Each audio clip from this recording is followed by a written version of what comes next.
Here's how to record your screen with both microphone and internal sound at the same time using ShareX. Open ShareX and click on Task Settings in the left sidebar. Click on Screen Recording, then click Screen Recording Options. A new window will pop up with advanced recording settings. Find the Audio Source drop-down. By default, it may be set to None. If you only want to capture your microphone, click the drop-down and select your microphone.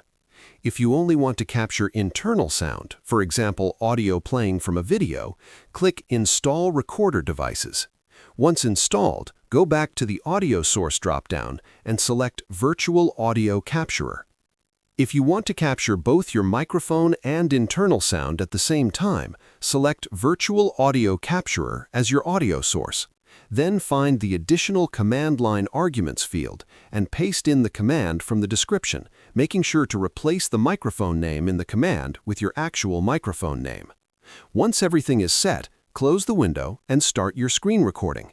Both audio sources will be captured simultaneously. If this helped you out, hit that subscribe button for more straight-to-the-point tutorials on Step by Click.